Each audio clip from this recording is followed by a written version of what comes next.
పోతే ఇంకా మళ్ళీ ఇంకొక 5-6 వేల ఎకరాలు కావాలి, ఇక్కడ 10,000 మంది కొంపలు కూల్చాలి, కిందికి పోయి మళ్ళీ ఒక 90,000 కొంపలు కూల్చాలి. ఇది రేవంత్ రెడ్డి గారి ఆలోచన. మీకు ఎట్లా చేయొచ్చు ఇల్లు కూలగొట్టకుండా అని కొంతమంది మిత్రులు అడుగుతూ ఉన్నారు, మీడియా మిత్రులను. అది కూడా చూపెడతాను. ఎట్లా చేయొచ్చు అంటే ముందు ఫ్లడ్ ప్రివెన్షన్ చేయాలి. ఫస్ట్ వరద నీరు రాకుండా చేయాలి. వరద నీరు రాకుండా చేయాలంటే ఏం చేయాలి? ముందు మున్సిపల్ మంత్రికి సోయి ఉండాలి. SNDP అనేది మొత్తం మేము ఆనాడు ఫస్ట్ ఫేజ్లో 1000 కోట్లతో పెడితే, రెండవ ఫేజ్ 5,000 కోట్లతో ప్రతిపాదిస్తే రేవంత్ రెడ్డి గారు రాగానే చేసిన మొట్టమొదటి పని ఏందో తెలుసా? ఆ 5,000 కోట్ల వర్కులు క్యాన్సిల్ చేసిండు. ఫస్ట్ పని వరద నీటి నివారణ కోసం ఫస్ట్ ఫేజ్ మేము పూర్తి చేసి 1000 కోట్లతో ఎట్లయితే అది కనబడుతుంది చూడండి కాలువ, SNDP కాలువ, అట్లా మేము పూర్తి చేసి 1000 కోట్లతో 60 పనులు పూర్తి చేస్తే హైదరాబాద్ నగరంలో రెండవ ఫేజ్లో 5,000 కోట్లు పెడితే రేవంత్ రెడ్డి ప్రభుత్వం రాగానే మొత్తం రద్దు చేశాడు. హైదరాబాద్లో ముందు వరదను తప్పించాలి అని మేము ప్రయత్నం చేస్తే దాన్ని రద్దు. మేము చేసిన పని వల్ల ఏం లాభం జరిగిందో ఒకసారి చూపెట్టే ప్రయత్నం చేస్తాను నేను.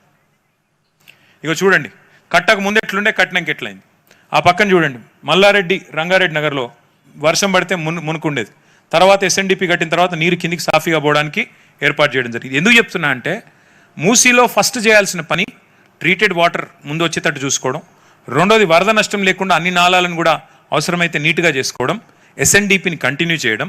ఆ తర్వాత మీరు మంచిగా గోదావరి నీళ్లు తెచ్చి హిమాయత్ సాగర్లో, ఉస్మాన్ సాగర్లో నింపి గేట్లు ఎత్తి చెక్ డ్యాములు కట్టి నీళ్లు జీవనదిలాగా మూసీని చూపెట్టడం. దాంతోపాటు ఇవన్నీ కూడా అవే SNDP ప్రాజెక్ట్స్. చూడండి, ఆ రోజు పేపర్లు రాసిన వార్తలు ఎట్లా SNDP వల్ల కొన్ని కాలనీలకు ముంపు తప్పింది చూపెడతాను మీకు. ఇగో 14 ప్రాంతాలకు వరద నుంచి విముక్తి ఈనాడులో. ఇగో హిందూ అనే paper, SNDP covered areas largely free from flooding this season. అంటే SNDP తీసుకోవడం వల్ల ఏ రకంగా వరద ముప్పు తప్పింది అని చెప్పి పేపర్లు రాసిన వార్తలు ఆ రోజుల్లో. ఇవన్నీ కూడా ఎక్కడెక్కడ చేశాము పనులు కూడా అవన్నీ లిస్ట్ ఉంది చూడండి అక్కడ. నమస్తే తెలంగాణ పేపర్లో మొత్తం ఏ నియోజకవర్గంలో ఎన్నెన్ని చేసినాం. ఇక్కడ పర్టికులర్గా ఒక్క చాలు మీకు. నేను ముషీరాబాద్లో దగ్గర మేము గారు ఎమ్మెల్యే గారు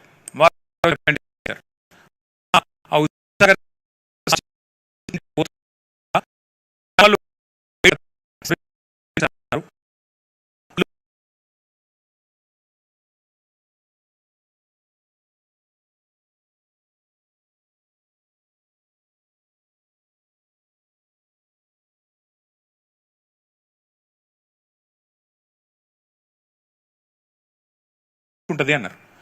420 ఇళ్లలో ఒక్క ఇల్లు పోకుండా దాన్ని వైడెన్ చేసి చూపెట్టిన ఘనత కేసీఆర్ గారి ప్రభుత్వాన్ని ముషీరాబాద్లో. నేను చెప్పింది తప్పైతే నేను ఏ శిక్షకైనా సిద్ధం. కావాలంటే రేవంత్ రెడ్డి గారు ఇలా ఆయన మున్సిపల్ మంత్రి, కావాలంటే పోయి చూసుకోవచ్చు. ఒక్క ఇల్లు కూల్చకుండా కేసీఆర్ గారి ప్రభుత్వం చేసినప్పుడు మీరెందుకు చేయలేరు అన్నది ప్రశ్న. ఇంకొక పని కూడా మేము ఆ రోజు డిజైన్లోనే చూపెట్టాం. ఫ్లడ్ కంట్రోల్ అంటే ఇంకెట్లా చేయొచ్చు, ఎట్లా బిల్డింగ్ల మీద నుంచి కూడా నీళ్లను కిందికి జారే విధంగా ముందే ప్లంబింగ్తో సహా అన్ని డిజైన్ చేసి అండర్ గ్రౌండ్ ఎట్లా తీసుకొని పోవచ్చు, కమర్షియల్ బిల్డింగ్ అయితే ఎట్లా, రెసిడెన్షియల్ అయితే ఎట్లా, ఫ్లడ్ కంట్రోల్ ఫ్లడ్ మేనేజ్మెంట్ కోసం కూడా డిజైన్స్ అన్నీ ఇప్పుడు ప్రభుత్వం దగ్గర ఉన్నాయి.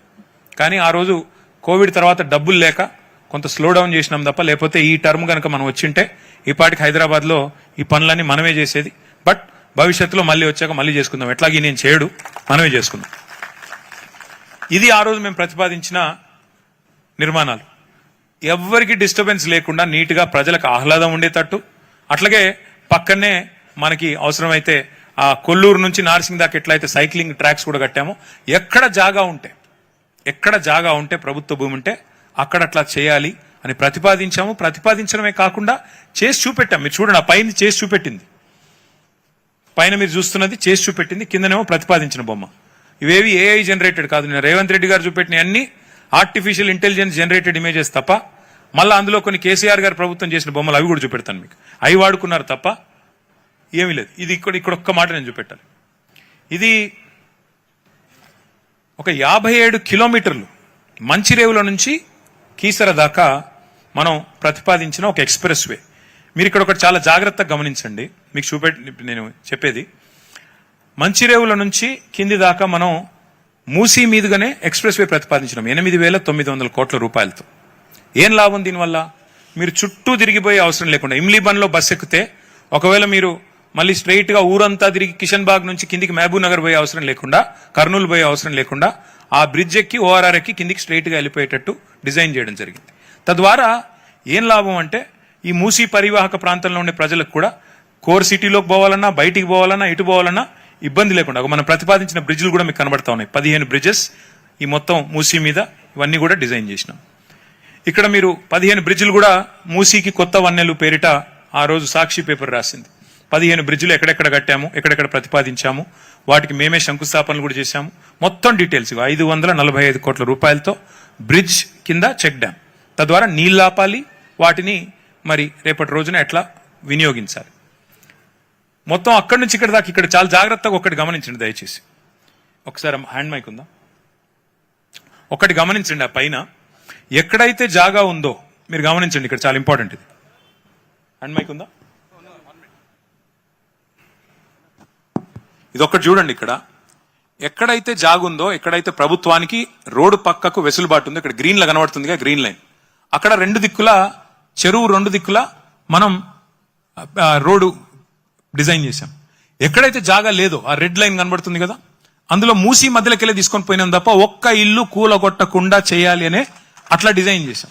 మళ్ళీ కిందికి పోతే ఊరు దాటిన తర్వాత మీకు జాగా ఉంది, అందుకే మళ్ళీ అక్కడ కింద మళ్ళీ గ్రీన్ కనబడుతుంది మీకు. అంటే తీరంలో కట్టుకోవడానికి రోడ్డు మధ్యలో మాత్రం ఎట్లా డిజైన్ చేశామంటే ఆ మధ్యలో ప్రాంతం ఎర్రదంతా కనబడేది, ఎక్కడ కూడా డిస్టర్బెన్స్ లేకుండా, ఎవరికి ఇబ్బంది లేకుండా, ఒక్క ఇల్లు కూల్చకుండా చేయాలి అని కేసీఆర్ గారు ఏదైతే చెప్పారో దానికి అనుగుణంగానే ఆ రోజు మేము డిజైన్ చేయడం జరిగింది. దాని ఇక నమూనాలు కూడా మీకు చూపెడతాయి. మూసి మధ్యలోకి వెళ్ళి తీసుకుపోయినాం డిజైన్. ఎందుకు? మీకు పక్కన ఎవరిది కూలగొట్టద్దు, మిమ్మల్ని డిస్టర్బ్ చేయొద్దు. అందుకే ఆ రోజు డిజైన్ నమూనా ఇది ప్రభుత్వంలోనే ఉంది, ఇది నాది కాదు. ప్రభుత్వంలో రేవంత్ రెడ్డి దగ్గర ఉంటుంది. మధ్యలోకి వెళ్ళి తీసుకుపోయినాం. ఇక ఇది కరెక్ట్గా అది హైకోర్టు ముంగట ఇట్లా ఎక్కడెక్కడ అవకాశం ఉందో అంటే వాటికి అప్ అండ్ డౌన్ ర్యాంప్స్. ఆ మధ్యలో ఎక్స్ప్రెస్ వే ఉంటుంది, దాని పక్కన ఎక్కడెక్కడ దిగాలి, ఒకవేళ అంబర్పేట పోవాలంటే మధ్యలో ఒక ర్యాంప్, అట్లాగే ఓల్డ్ సిటీకి మలక్పేట దిగి పోవాలంటే ఒక ర్యాంప్, అట్లా ఇచ్చి మొత్తానికి 57 కిలోమీటర్ల స్కైవే కూడా ఆ రోజు ఈ ప్రతిపాదన 16,000 కోట్లలోనే ఆ 57 కిలోమీటర్ల స్కైవే ప్రతిపాదన కూడా అందులోనే ఉంది. దాంతో పాటు మధ్యలో బ్రిడ్జెస్ అన్నిటి మీద కూడా మనం టూరిజం స్పాట్స్ గా, పబ్లిక్ లైబ్రరీలు అట్లా వాటిని కల్చరల్ స్పాట్స్ గా, కల్చరల్ సెంటర్స్ గా డిజైన్ చేసి చాలా వినూత్నమైన మోడల్స్ తో వాటిని కూడా ఆ రోజు మొత్తం డిజైన్ చేయించి ప్రభుత్వంలో ఉన్నాయి. ఇవన్నీ కూడా ఇది మనం చేసింది నాగోల్లో. ఇందాక నేను చెప్పింది ఇదే. నాగోల్లో 6 కోట్ల రూపాయలతో చేసిన సుందరీకరణలో ఒక భాగం ఇది. ఇప్పుడు వీళ్ళు మెయింటెనెన్స్ లేక ఇట్లా అయిపోయింది. అది వీళ్ళు వచ్చినాక 2.5 ఏళ్లలో దాన్ని నాశనం చేస్తే అక్కడ మొత్తం పెచ్చులు లేసిపోయి అట్లా అయింది. కానీ మొత్తం సుందరీకరించి పెట్టింది ఆ రోజు కేసీఆర్ గారి ప్రభుత్వం. ఇవన్నీ కూడా ఆ రోజు సుందరీకరణలో భాగంగా 5.5 కిలోమీటర్ల పరిధిలో వాక్వేలు, ఓపెన్ జిమ్లు, ల్యాండ్స్కేపింగ్లు, గ్రీనరీ, ఇవన్నీ కూడా మీరు చూడండి. ఒక సైక్లింగ్, వాకింగ్ ట్రాక్స్, ఇవన్నీ కూడా ఆ రోజు కేసీఆర్ గారి ప్రభుత్వం చేసింది. అందుకే మేము అంటున్నాం, ఇవాళ ప్రజలు కోరుకుంటున్నది, మేము డిమాండ్ చేస్తున్నది కూడా డెవలప్మెంట్ మోడల్ కోరుతున్నాం. మీరేమో డిస్ట్రక్షన్ మోడల్ తీసుకొచ్చి, బుల్డోజర్ మోడల్ తీసుకొచ్చి కూలగొడతాం, ఏదైతే అది చేస్తామంటే దాన్ని మాత్రం ఖచ్చితంగా వ్యతిరేకించి తీరుతామని చెప్పి కూడా రేవంత్ రెడ్డి గారికి నేను విజ్ఞప్తి చేస్తా ఉన్నా. ఇక్కడ జస్ట్ మీకు కంపారిజన్ కోసం చెప్తా ఉన్నా. ఆ రోజు కేసీఆర్ గారు ఆయన ప్రభుత్వం డిజైన్ చేసిందేమో 16,000 కోట్లకి, మీరేమో 1,50,000 కోట్లు అంటున్నారు. కేసీఆర్ గారు చేసిందేమో డిజైను మూసి పునరుజ్జీవం, మీరు చేసింది ఏంది?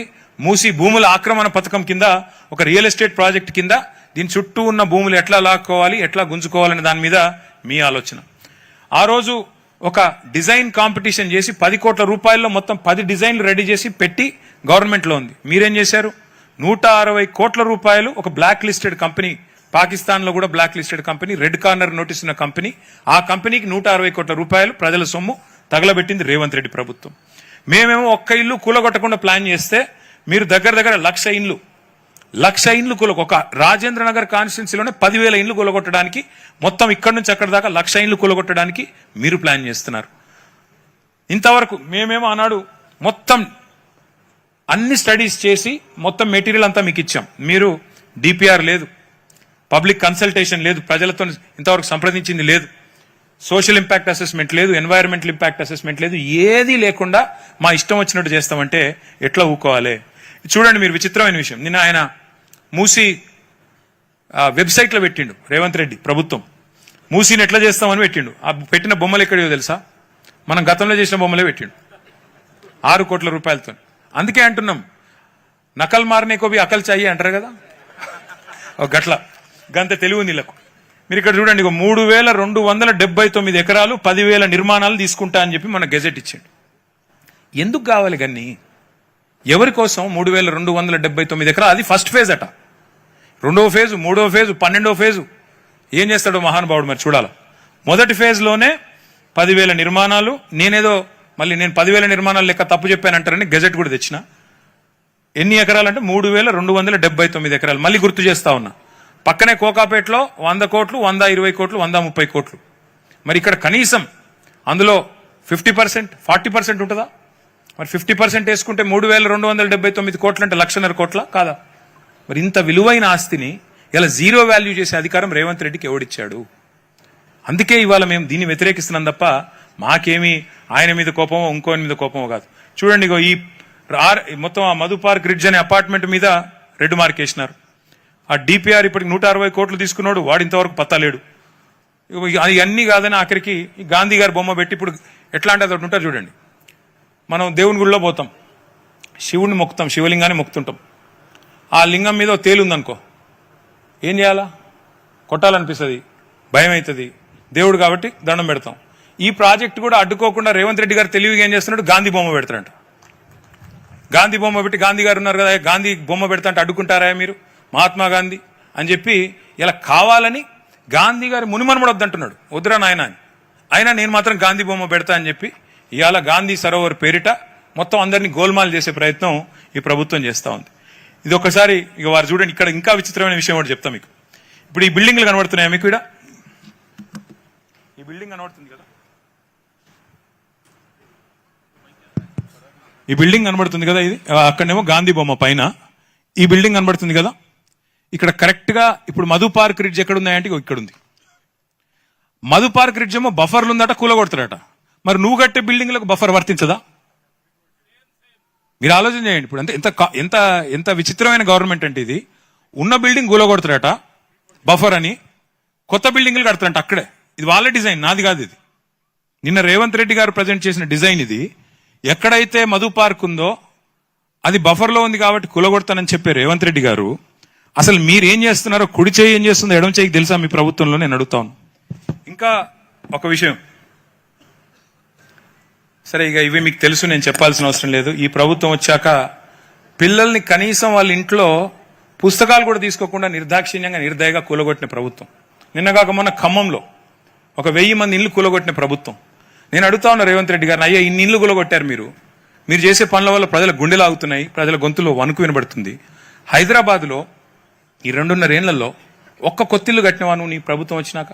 ఇందిరమ్మ ఇండ్లు అని ఊదరగొట్టి వస్తేవి ఒక్క ఇల్లు. మరి ఒక్క ఇల్లు కట్టే తెలివి లేని నీకు 1000 ఇండ్లు కూలగొట్టే అర్హత ఉందా అని నేను అడుగుతా ఉన్నా. మీ సమాధానం చెప్పాలని చెప్పి రేవంత్ రెడ్డి గారిని నేను డిమాండ్ చేస్తా ఉన్నా. ఇదే నా పద్ధతి ప్రభుత్వం నడిపేది? ఇక చివరగా నేను చెప్పేది, అల్టిమేట్గా రివర్ చేయాల్సిందే, బ్యూటిఫికేషన్ చేయండి, కానీ ఈ పద్ధతిలో చేయండి. రివైవ్ ద రివర్, అంతేగాని డోంట్ రిమూవ్ ద పీపుల్. ప్రజల్ని డిస్ప్లేస్ చేయకు, డోంట్ రిమూవ్ ద పీపుల్. చేస్తే మేము చేతులు ముడుచుకొని కూర్చోము. ఖచ్చితంగా నిన్ను అడ్డుకుంటాం, నిన్ను నిరోధిస్తాం, నిన్ను ఆపుతాం.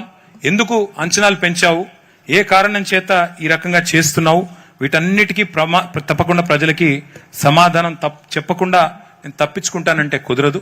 ఇవన్నీ వివరాలు మా మీడియా మిత్రులకు ఇస్తాము. మీరు దయచేసి రేవంత్ రెడ్డి గారికి పంపండి, ప్రభుత్వానికి కూడా పంపుతాము. గతంలో డిజైన్లన్నీ మీ దగ్గరే ఉన్నాయి. మేము కట్టిన ఎస్టీపీల వివరాలు ఇచ్చాను.